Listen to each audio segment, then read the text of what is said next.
പ്രിയപ്പെട്ട കൂട്ടുകാരെ, 2026 നിയമസഭാ തിരഞ്ഞെടുപ്പ് കഴിഞ്ഞ് റിസൾട്ടിന് വേണ്ടി കാത്തിരിക്കുകയാണല്ലോ നമ്മളെല്ലാവരും. മാധ്യമങ്ങൾ എന്താണ് പറയുന്നത് എന്നതിനേക്കാൾ ഉപരിയായി ഡേറ്റ എന്താണ് പറയുന്നത് എന്നൊരു അവലോകനം നമുക്ക് നടത്താം.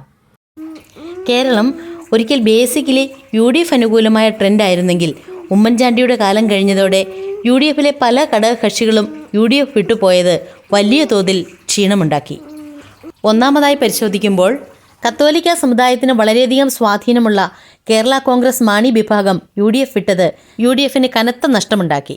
മറ്റൊരു സാമുദായിക പാർട്ടിയായിരുന്ന JSS UDF വിട്ടുപോയത് ഈഴവ സമുദായത്തിൽ നിന്ന് UDFിൻ്റേതായിരുന്ന വോട്ടുകൾ അവരുടെ ബക്കറ്റിൽ നിന്നും ചോർന്നു പോകുവാൻ ഇടയാക്കി. കേരള കോൺഗ്രസ് B നായർ സമുദായത്തിൻ്റെ നല്ല സ്വാധീനമുള്ള പാർട്ടിയാണ്.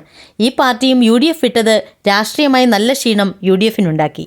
ഇതോടെ UDF മൈൻഡായിരുന്ന കേരളം LDF മൈൻഡുള്ള കേരളം എന്ന നിലയിലേക്ക് എത്തിച്ചേർന്നു.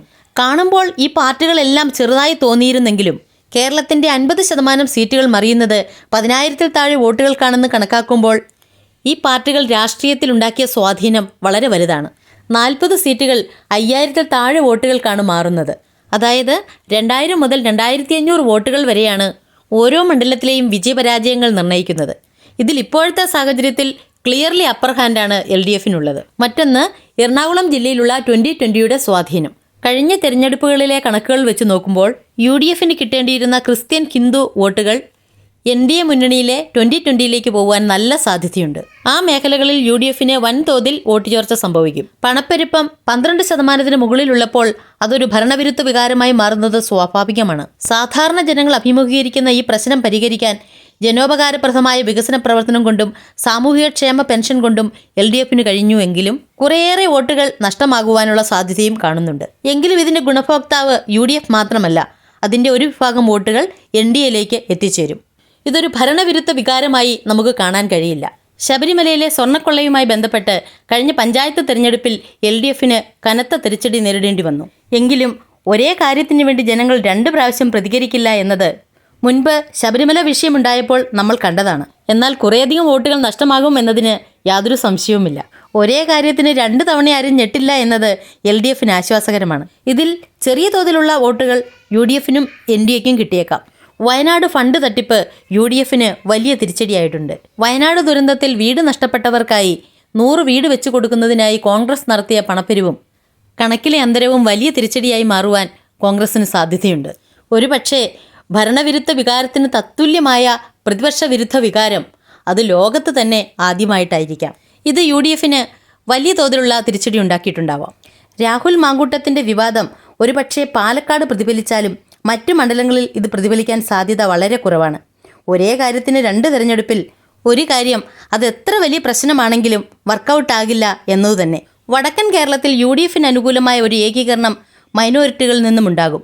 അതേസമയം തെക്കൻ കേരളത്തിൽ പണ്ടുകാലത്തുണ്ടായിരുന്ന ക്രിസ്ത്യൻ ഏകീകരണം പോലെ അത്ര ശക്തമായ ഒരു ഏകീകരണം ഉണ്ടാവില്ല.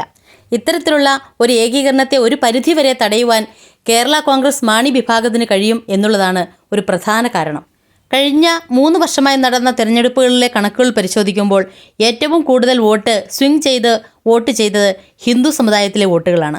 മൈനോറിറ്റി കൺസോളിഡേഷൻ മാത്രമല്ല, റിവേഴ്സ് കൺസോളിഡേഷനും LDFിന് അനുകൂലമായി മാത്രമായി അല്ല ഉണ്ടായിട്ടുള്ളത്. NDAയും അതിൻ്റെ ഗുണഭോക്താവായിരിക്കും. ഇത് UDFിന് നല്ല രീതിയിൽ വോട്ടിൽ പ്രതിഫലിക്കും. ഇതാണ് സമുദായ നേതാക്കളായ വെള്ളാപ്പള്ളി നടേശൻ്റെയും സുകുമാരൻ നായരുടെയും പ്രതികരണങ്ങൾ സൂചിപ്പിക്കുന്നത്.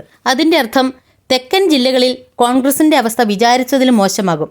ഇത് UDFിനെ പുറകോട്ടടിക്കും. ഗൾഫ് രാജ്യങ്ങൾ ഇന്ന് നേരിടുന്ന യുദ്ധത്തിൻ്റെ എഫക്റ്റ് കേരള രാഷ്ട്രീയത്തിൽ നന്നായി പ്രതിഫലിക്കും. പാലക്കാട് LDFിനെ സംബന്ധിച്ച് ശോഭാ സുരേന്ദ്രൻ ജയിക്കുന്നതാണ് രാഷ്ട്രീയമായ സുരക്ഷിതത്വം. ഇത് UDFിൻ്റെ നമ്പർ കുറയ്ക്കും.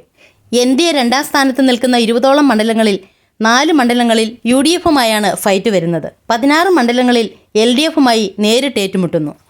ഇനി ഏതെങ്കിലും തരത്തിലുള്ള ഡീലൊന്നും അല്ലെങ്കിൽ പോലും LDF ജയിക്കാതിരിക്കാൻ UDFും UDF ജയിക്കാതിരിക്കാൻ LDFും തീരുമാനിച്ചാൽ ഇപ്പോഴുള്ള നമ്മുടെ കണക്കുകൂട്ടലുകളെല്ലാം അപ്രസക്തമാകും. അങ്ങനെ വന്നാൽ പ്രതീക്ഷിക്കുന്നതിനേക്കാൾ കൂടുതൽ വോട്ടുകളിൽ NDA വിജയിക്കുവാനുള്ള രാഷ്ട്രീയ സാഹചര്യമുണ്ടാകും.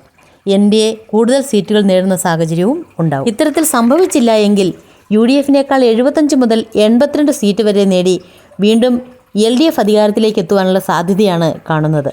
സാധാരണഗതിയിൽ ഭരണവിരുദ്ധ വികാരമുണ്ടെങ്കിൽ വോട്ടിംഗ് ശതമാനം കൂടുന്ന സാഹചര്യമുണ്ടെങ്കിലും ഇത്തവണ SIRൽ കുറെ വോട്ടുകൾ വെട്ടിപ്പോയത് പരിഗണിച്ചാൽ വോട്ടിംഗ് ശതമാനത്തിലുണ്ടായ വർധനവ് LDFന് ഗുണകരമാകും.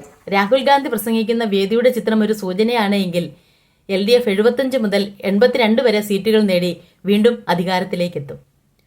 കൂടുതൽ തിരഞ്ഞെടുപ്പ് വാർത്തകൾക്കായി ദയവായി ഈ ചാനൽ സബ്സ്ക്രൈബ് ചെയ്യാൻ മറക്കരുതേ. നന്ദി.